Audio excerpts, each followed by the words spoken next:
ముందుగా యూట్యూబ్ ప్రేక్షకులకు నా ధన్యవాదములు. చాలామంది భార్యాభర్తలు గొడవ పడుతూ విడిపోవడం జరుగుతూ ఉంటుంది.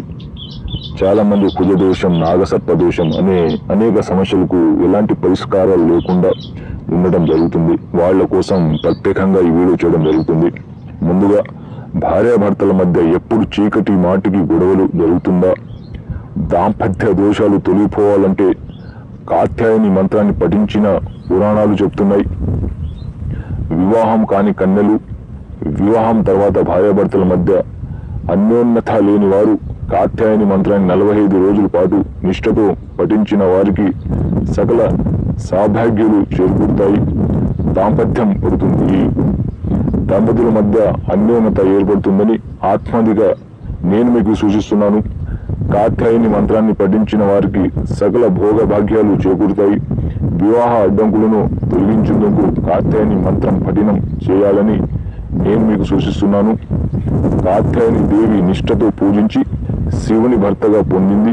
అందుకే ఆ అమ్మవారికి పూజించిన వారికి మంగళ దోషాలు తొలగిపోతాయి. నవదుర్గాల్లో కాత్యాయని మాతకు 6వ స్థానం. ఈమెకు గురుగ్రహం ఆధిపత్యం, దైవం.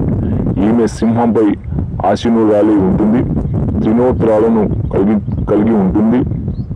కాత్యాయని మంత్రం జపంతో కుజ దోషాలు హరించుకుపోతాయి. దాంపత్య జీవనంలో ఉండే దోషాలను ఇది తొలగిస్తుంది. కాత్యాయని మంత్రాలను జపించే దంపతులు అన్యానంగా జీవనం సాగిస్తారు. అలాగే సంతానం లేని దంపతులకు కాత్యాయని మంత్రం జపంతో వశంభివృద్ధి చేకూరుతుంది. మంత్రం ఒకసారి వినండమ్మా, చెబుతాను. కాత్యాయని మహాభాగే మహాయోగిన్ యతీశ్వరి నందగోపసుదం దేవి పతయే కురుతో నమ అనకాలిత సర్వదృశ్య చుబుక విరాజిత కామేశ బుద్ధ ఎంగల్య సూత్ర శోభిత కుందర విదేహి కళ్యాణం విదేహి పరమశ్రయం రూపం దేవి జయం దేవి యహో దేహి దృశో జయో సర్వమంగళ మంగళేశ్వయ శివే సర్వర్ధ స్థాదికే సర్వేణ్యేత్రవీకే దేవి నారాయణే నమస్తుతే. ఈ మంత్రాన్ని కనుక మీరు 41 రోజులు అమ్మవారిని ఈ మంత్రంతో జపిస్తే దాంపత్య దోష నివారణ జరుగుతుంది. భార్యాభర్తల మధ్య విడాకులు అనే మాటకు చోటు ఉండదు.